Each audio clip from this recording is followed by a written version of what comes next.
Hi guys, and welcome to our Premier League 2019-2020 season review. So yes, the Premier League season has finished, and I am back with James and Callum. It's good to see you, James. It's been quite a while since we've last had James on the channel. So yeah, it's good to have you back, James.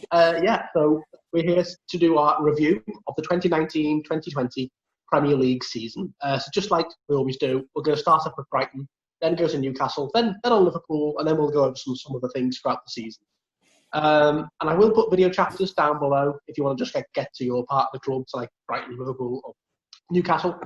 So yeah, we'll start off as we always do with the Seagulls. Yes, Brighton and Hove Albion. Now, James, it's been, I think you've played better football under Graham Potter this season, even though I think he's been in the table more or less quite similar to where he were last season under Chris Hughton. But yeah, go on. The floor is yours. What's really funny is, and I know you've been saying this for a while, is we're not like I've seen so many people say, "Oh, we're not as good as we were with Chris Hughton."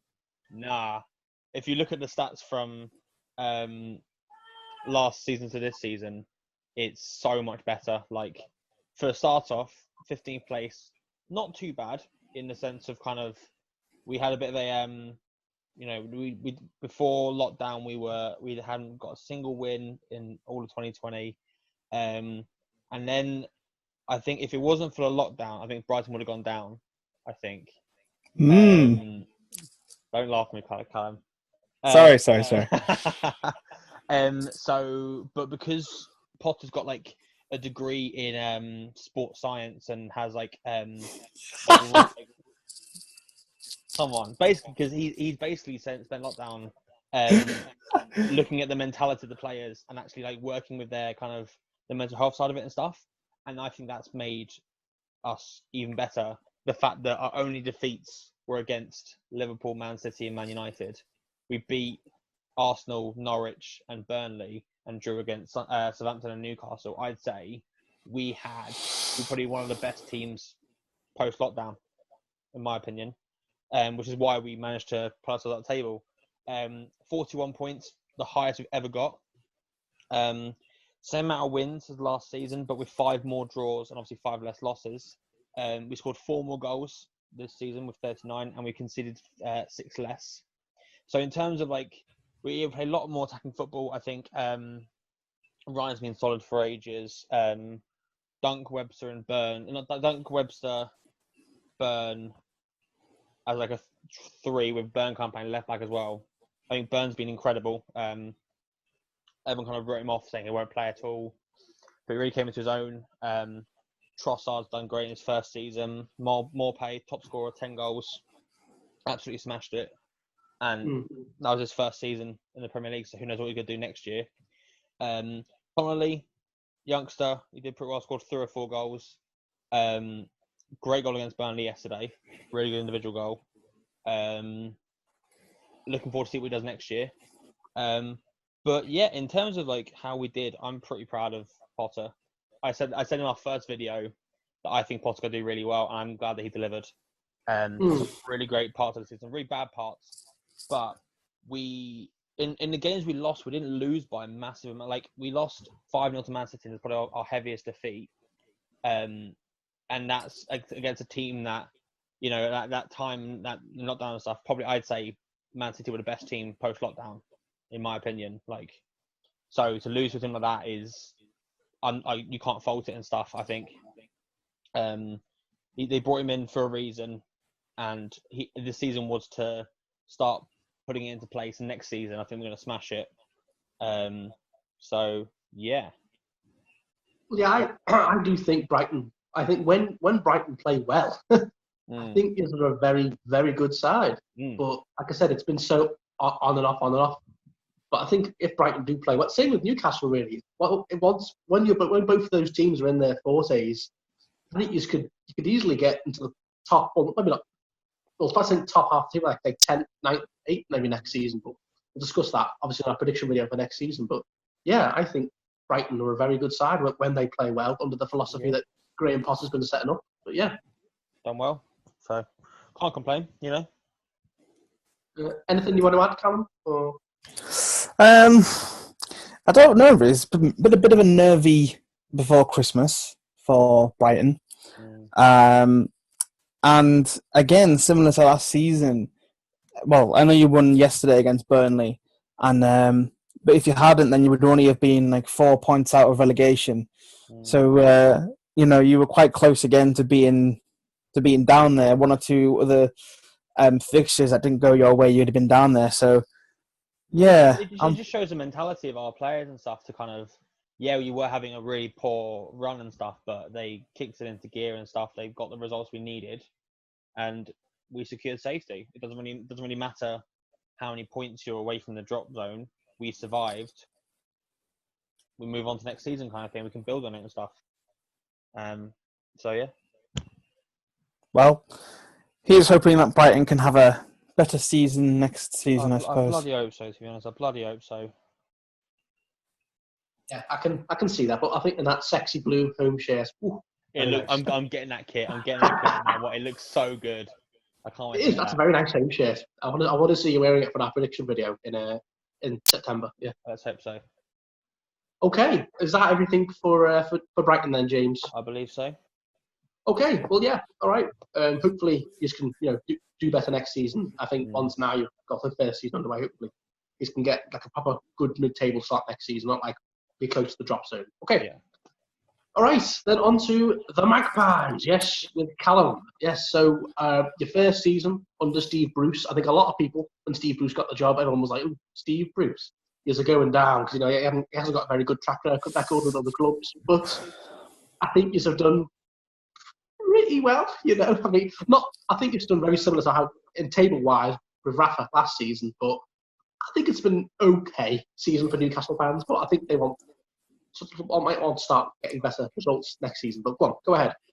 Well, like you said, when Steve Bruce was announced, almost pretty much this time last year, we all thought it was doom and gloom. Rafa Benitez, a world-class manager, had just been like pushed out the door, and we thought that was it. That was it. Newcastle relegated. But I have to say, Steve Bruce has been very underrated this season, and he deserves a lot of credit for what he's did this season. Under Rafa, we played a more defensive style of football, 5 at the back.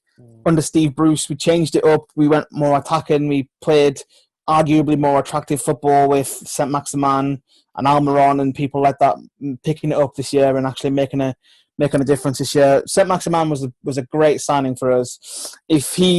Most of the games that we'd won, he'd started or played a part in. So if we didn't have him, then we would have absolutely been relegated this season. That's just pretty much plain facts. But in terms of the position in the league, we were 13th last season under Rafa. We were 13th this season as well. And last season we had 45 points. This season we had 44. So same league position, almost the same points. But we've scored fewer goals and we've conceded more, so that doesn't look great. But Rondon and Perez last season they left, and we just weren't really left with anybody. We did get to the quarter-final of the FA Cup this year, which is the furthest we've gotten in like 10 years, 15 years, something like that. But we did have to do replays against Rochdale and Oxford United, so that doesn't exactly bode well for us. But we did beat West Brom. Our top scorer has been Jonjo Shelvey. He's got 6 goals this season. And then Almiron and Gale have got 4. So Maximan's got 3. But Gale has scored 4 goals in 9 games, something like that. So really, he's actually done okay since the restart. And Joe Linton. Oh, Joe Linton. It just hasn't got goals in yet, has he? But he's still young. He's still, what, 20, 22, 23? So I think he's 23. So Joe Linton, 40 million, marquee signing last summer. 2 goals and 2 assists in 38 Premier League games. He has started or been a substitute in every single Premier League game this season with 2 goals and 2 assists. I feel bad for Joe Linton. He didn't ask for that 40 million price tag. So with that comes a massive expectation. And obviously it just hasn't worked out for him yet. But I think if you stick with him, he'll be a very good player. maybe next season. It just shows that the Bundesliga is very different to the Premier League because obviously, for example, Sebastian Haller went to West Ham. Yeah, was tragic.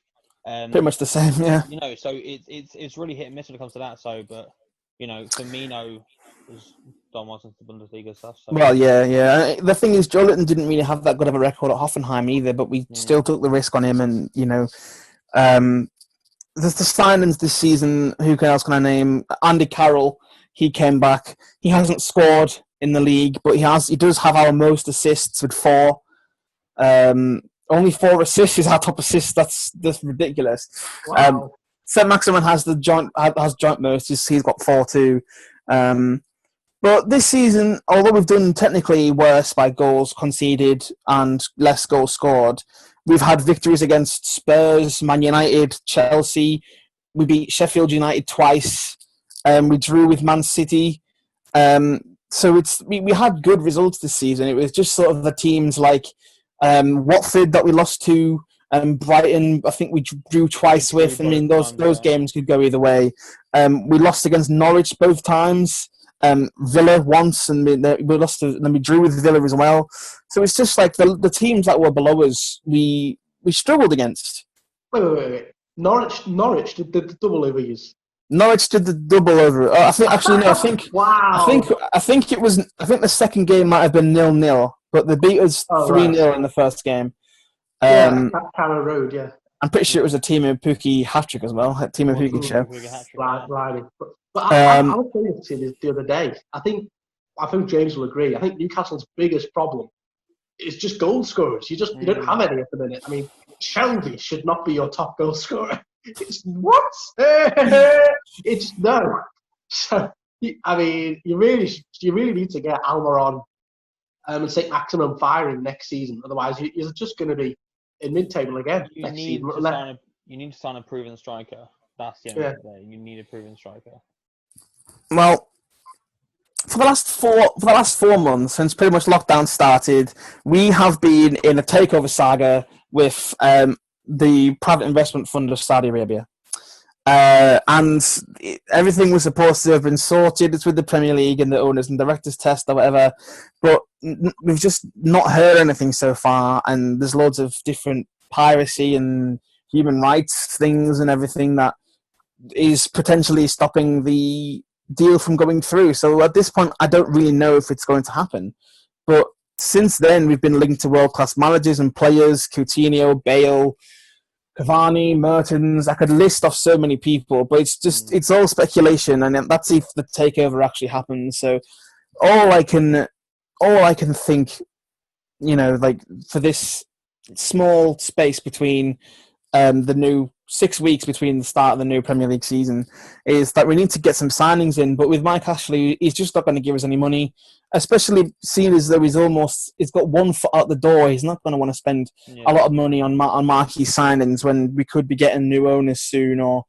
And because of the coronavirus and things have just gone downhill for everybody. So no one's going to have, you know, as much revenue, as much money to spend on players. So it's going to be a hard summer transfer window for everybody. But that's all I can say about Newcastle, really. It was a good season. We had some notable wins. Unfortunately, Shelby's our top scorer. But Dwight Gale did okay since the restart. And if he's fit and if he plays, then he could show us that he can be a Premier League striker and he can get 10-plus goals in the Premier League. But we did miss people like Rondon and Perez this season. And, yeah. That's all I can say, really. But well done, Newcastle. 13th place, not too bad. And well done, Steve Bruce. Yeah, not too shabby in the slightest. Yeah, no. I think. Like I said, if Newcastle and Brighton can reach their potential, I think, like you've shown in glimpses, you can definitely have better seasons next year. Not be stuck in mid-table. I really do hope you can both break into the top 10 next season. Definitely. Maybe Newcastle. Maybe I don't know. A bit too far there. Yeah, it was like when I said Newcastle were going to finish 7th in our season prediction. I was like, what? Well, I'm pretty sure, James, where did you finish? 15th? 15th. Yeah, and I'm pretty sure I said 14th and 15th for Brighton. In the mid-season review, I said you were going to get relegated first, but... Yeah, we both had Brighton to go down, didn't we, in our prediction? Yeah, we did. Wow. Look how stupid you guys look, eh? Yeah. All right. Okay, so is that everything for Brighton and Newcastle? Yep. Okay, well, on to... Oh, yes, here we go. It's time, it's time. Gloat. Okay, in the words of Count Dooku, I've been looking forward to this. Yeah, so 99 points. The second highest points tally in Premier League history. Just one behind Man City when they won the league 2 years ago with 100 points. Yes, we are Premier League champions after a long 30-year wait. It's been a long overdue wait. After coming so close in previous seasons, under with Gerard Houllier, Rafa Benitez, Brendan Rodgers, and we finally have now done it under Jurgen Klopp, even though we came so close last season with 97 points. And that didn't win the league. That was just such a bitter pill to swallow. But it just shows the testament of the team that we came so close last season, and then we've just done it all over again this season and had such a dominant runaway season. Man City haven't been as good. They lost Laporte to injury, and I just think Man City defensively haven't been as good, even though they still finished second. And I just think we've completely ran away with the league this season. It's been absolutely incredible. We won the league with 18 points clear at the top. Man City finished on 81 points, I think. So it's incredible. 32 wins, 3 draws, and 3 defeats. Our top goal scorer was Salah with 19 goals, Mane with 18, Firmino with 9. And assists, Trent Alexander-Arnold with 13 assists. Wow, he really is. Trent Alexander-Arnold's just incredible. And Robertson. Trent Alexander-Arnold, he's just incredible. Well, he is. I think the reason we've done so well is because Trent and Robertson, our fullbacks, have just been so integral to the way we play with that fast, blistering, counter-attacking football. Look at that. What is that? That's 25 assists for both of them. That's incredible. And of course, Mohamed Salah with 10 assists. So Salah's had a pretty good season. 19 goals, 10 assists. Of course, we also won the UEFA Super Cup last year against Chelsea, and the FIFA Club World Cup. I know a lot of people just thought they were glorified Community Shields, but there's still 2 more trophies in the bag. And of course, we finished 33 points higher than Man United. I always say that, but even though they did finish third somehow, Leicester. Yes, 33 points higher than United. 50 points higher. Atletico Madrid. What? Did somebody say that? James, why did you say Atletico Madrid? Hey, don't pull me in that, man. That was you. Don't pull me about the Champions League? I'm not even that bothered about the Champions League. We won it last year. We won the league this year. It's not a big deal. Yes, I wasn't even that. You cried your eyes out. I legit wasn't that bothered. I honestly couldn't believe that game. That was such an awesome game. We won the Champions League the year before, so this year was all about just getting that league title. We went up to Atletico Madrid, which was a little bit disappointing. Whatever. And then, of course, we finished 50 points higher than Everton, who finished 12th. Yes. But I do think they should start to do better under Ancelotti next season. But yeah, I will say the records we've set this season have been incredible. We've had a record-breaking season. At one point, we had a 25-point lead at one point, which is the biggest in top flight history. We had 24 consecutive wins at Anfield, which has never been done before by any team at home. And I think obviously that ended with that disappointing draw against Burnley. But still, 24 wins at Anfield is incredible. We won the title with 7 games remaining, which has never been done before. The last time it was 5 games remaining. That was when City did that 2 years ago. And United did that, I think, 20 years ago. They had 5 games remaining, so we did it with 7, which is incredible. And also, one last one. We also had the best start ever to the Premier League season, ever. 79 points from 27 matches, which is incredible. Wow. And that was obviously before that 3-0 loss to Watford. But yes, before that, it was incredible. But yeah, it's been an incredible season. And I want an apology from both of you after you were both laughing in my faces. No. When you both said City were going to win the league. He's like... In fairness to me and James, we did change our mind for the mid-season review, and we did say that Liverpool would win. Yeah, you did. But given City signing Cancelo and Rodri and and we just thought maybe because you didn't sign anybody, but you don't need to. I mean, when you signed Minamino, he played well yesterday, by the way, Minamino. Like you said, Laporte was a massive miss for Man City. Yeah. Losing Laporte was dire for them. And having Aguero was injured for a while. I know they've got Jesus, but Aguero was out as well. But I'm not apologising for what I said. Just wait for the review for the predictions next time, because you're not going to win. You both did say Liverpool mid-season, so fair enough. I might just predict Chelsea to win the league in our next season review. We'll see. I'm going Sheffield United. But I do think I am very much looking forward to next season, because I don't think next season's going to be as dominant. I do think it's going to be much more tight, because obviously I think Man City are going to improve, Chelsea, Man United, unfortunately. Spurs and Arsenal might do better, and maybe even Leicester. So I do think next season's going to be more competitive. Adam, be real with me here and say honestly, Henderson or KDB? Oh. KDB, what do you mean? De Bruyne? Kevin De Bruyne. Henderson or De Bruyne? I'm not going to bet against my man, Henderson. No, right, listen, right. De Bruyne has been... I think this season, De Bruyne has been the best player the whole season. Joint record most assists in a Premier League season with Thierry Henry. 20 assists, yeah, incredible. 20 assists, and he's got what, how many goals is it? 12, something like that. I think Kevin De Bruyne has had a great season. I think he's probably the standout player for any team in the Premier League this season.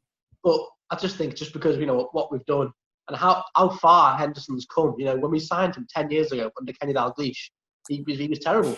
He didn't fit on that. Now look what he's achieved with us in the last 10 years. Taking the mantle of captain from Steven Gerrard.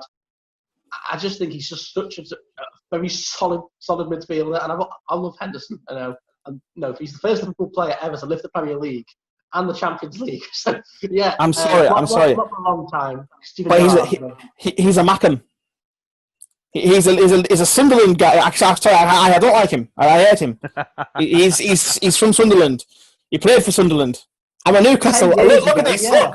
Look. Jeez, 10 years ago, yeah, Callum. Yeah, but he's definitely a Jordan Pickford who just sits there and laughs at Newcastle's misfortunes. Okay. All right. Well, that's Everton. How long have we got left, James? 15 minutes probably. All right, that should be enough. Yeah. Okay. Well, now let's get on to the relegation zone, the bottom three. So of course, Norwich, Bournemouth, and Watford all went down. I'm gutted about Norwich, I really am. I thought they'd do a lot better, but 21 points from the start. Just terrible. Norwich just aren't fit. Norwich are in a weird position where they're too good for the Championship, but they're not good enough for the Premier League. It just goes to show the level of quality. They steamrolled, but they won the Championship quite easily. And then they come to the Premier League and they get battered. Please let me say Hampton next season. I really want the Hampton League. I think they conceded 75 goals. That's They had a good start. Timu Pukki was firing on all cylinders, and he had 11 goals by October or something September. So they were doing well, and then they've just sort of gone downhill. And I feel a bit for Bournemouth. I quite like Eddie Howe, but since the restart they didn't do very well, and. But I do not feel bad for Watford because Nigel Pearson came and they won so many matches from Christmas to till the end, when the season stopped, and they went and sacked him 2 games before. So if anything, Watford deserved to go down. I think Bournemouth should have stayed up. Sorry, Watford fans, I didn't mean to upset you there, but based on the fact that the game that sent Bournemouth down was Aston Villa 0, Sheffield United 0. When that goal, that goal should have gone in for Sheffield. Aston Villa should have lost that game, but the referee hadn't turned his watch on, so they didn't get the goal. Literally, they lost by 1 point because of that draw. Yeah. Well, it's kind of an end of an era because Watford and Bournemouth have been in the Premier League for 5 years. So yeah. Did you know? I found this out yesterday. Brighton are now the only team in Premier League history to have been promoted and never relegated. Now Really? Liverpool have gone down. Besides the teams that have been in the Premier League since the very beginning, Brighton the only team to be promoted and never relegated from the Premier League. Wow. Get in! James, next season, it's coming. I know, we're going down. And you'll come down with us. Brighton are going to finish 10th in that sexy blue shirt. Yes, we are. If I was a Brighton fan, I'd be all over that blue shirt. Okay, but so it does suck to see Aston Villa. They've just stayed up. Norwich did so bad, but let's quickly talk about Sheffield. We all had them to go down, and they finished 9th. Yeah, I know. They were doing since the restart. They've had a little wobble. Otherwise, they would have been in the Europa League places. To be honest, anyone, it was like when people weren't predicting Leicester to win the league. No one could have predicted it. Like Sheffield United were a small team with no Premier League experience since like 2005, 2004. So for them to go and absolutely smash it. I hold my hands up and say I apologise to Sheffield United fans. I'll apologise to them. Me too. Me three. Not to Liverpool, but I apologise to Sheffield United fans. So sorry for for doubting you guys. Okay, and let's quickly talk about the top 4. So obviously Liverpool, Chelsea, and very surprisingly Man United. But I do hold my hands up. Ever since the restart, Man United have been amazing. Bruno Fernandes has been an amazing player for them. He's turned the entire side around. Yeah, literally. Well, so it's like I was saying to you before, Adam. Bruno Fernandes is pretty much, I would say, the whole reason why Man United now have Champions League football. Well, and Martial. But yeah. Well, yeah, I mean, Greenwood, who's like not even, how old is he, like 18 or something? He's done great this season. Greenwood, Martial, Rashford and Fernandes carried. Yeah. Since Fernandes came, he's just completely changed United's squad, and they managed to finish 3rd, which is not something you'd have expected before Christmas. I mean, they were miles off the pace in the first half of the season. They were like, 7th, 8th, and that they finished 3rd. And Leicester, I can't believe how badly Leicester bottled it. They were 14 points clear, 3rd in January, and ever since the restart, they just haven't looked the same. And I'm gutted for them because I really wanted Leicester to get Champions League. They just bottled it sadly. It was going to happen something like I said with Brighton. We smashed post lockdown. Some teams were going to really struggle. Some teams weren't, and unfortunately for Leicester, they struggled. But they've still got Europa League next season. So yeah. Yeah. Okay, and then do you guys know like the top stats? I was just going to do like the top stats of the season. Yeah, go for it. Yes, yeah. It'll be on the Premier League app. Just go and. Yeah, I've got it. Yeah, I've got them. All right, I'll do goals and assists, and you guys do club goals, and James can do clean sheets. And so I'll just quickly go with the top scorers this season. So obviously Jamie Vardy, who won the Golden Boot with 23 goals. Oldest top scorer in the Premier League in history. He's incredible, Jamie Vardy. 33. The second only Leicester City player to do it as well. He's joined a small club. I think it was Gary Lineker, yeah. Second, Aubameyang with 22. Danny Ings, 22 Big goals. old Danny Ings. I'm so happy for him. Because I love Danny Ings. I'm just so happy he's gone to Southampton and done so well. 22 goals is incredible. So well done, Danny. Yeah, Ings. It is, yeah. Raheem Sterling with 20. and Mohamed Salah with 19. They're like the top 5. And Harry Kane and Mane got 18. So yeah. Okay. And James, do you want to go with club goals? Top 5. Club goals. So the top was obviously Man City, 102. Once again, they've smashed 100. Scored 20 more goals than you. Yeah, 85 for Liverpool. That's mental. I mean, you won quite. Yeah, well, they had lots of 5-0, didn't they? So lots of 5-0. Yeah. You're winning 1-0. They're winning 5-0. So then Chelsea 69 goals. Leicester 67. I mean, to be honest, Frank Lampard has done an incredible job for Chelsea. Oh, he has. Yeah, absolutely. Yeah. I got to give him some props for that. And Man United 66. So, Okay, and Callum, do you want to go with clean sheets? Oh, right. Hold on a second. I wasn't expecting clean sheets. Right. Hello. So at the top, we have Edison, Manchester City. He got 16. It went down to the final, day of the season against Nick Pope. Nick Pope had 15 for Burnley. That's whoops. Well, yeah. We have David De Gea, who had 13, which is really surprising considering the off-season De Gea sort of...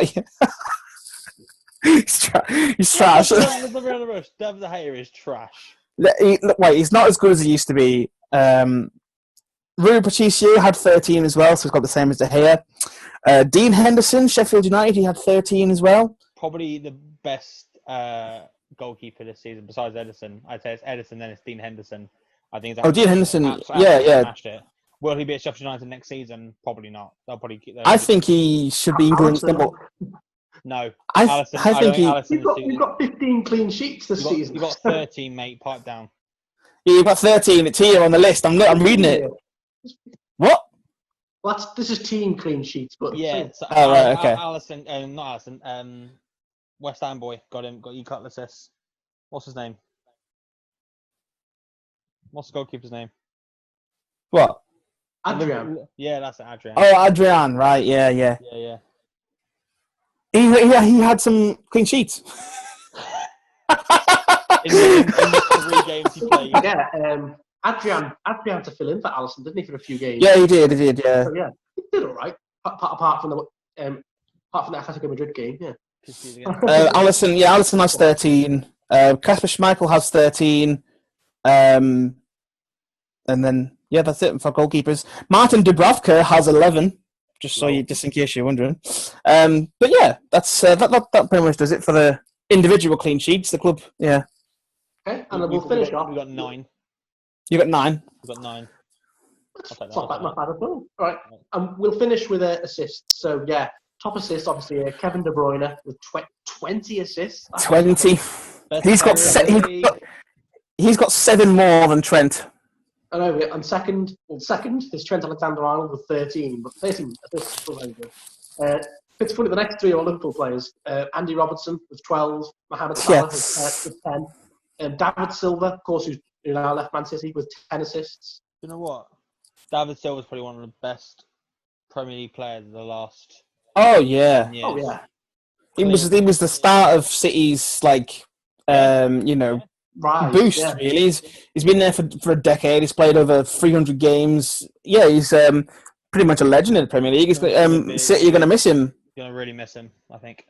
All right, and last one is Sun Heung-min, also with 10 assists. Yeah. Okie dokie. All right, well, that more or less concludes our Premier League 2019-2020 season review. Thank you for joining me, James. It's all right. And thank you for joining me, Callum. Woo! Hello. Yes. Goodbye, should I say. It's been a blast once again. It's been an amazing season. And I can't wait for the new season to begin, which is going to be very soon. 6 weeks. The 12th of September, I believe it starts. Yeah. So, yes, not long at all. So, we will be back with our Premier League, with our 2020-2021 season predictions, probably sometime in early September. Yeah. Okay. And hopefully we'll be wearing all our new home shirts. Yes, I'll be wearing my new Liverpool shirt. And Callum might be wearing the new Newcastle shirt. And I want to see that second-last Brighton shirt on James. Don't worry, I'll get it. I really like that home shirt. Okay. All right. Well, thank you for joining me, guys. All right. And bye.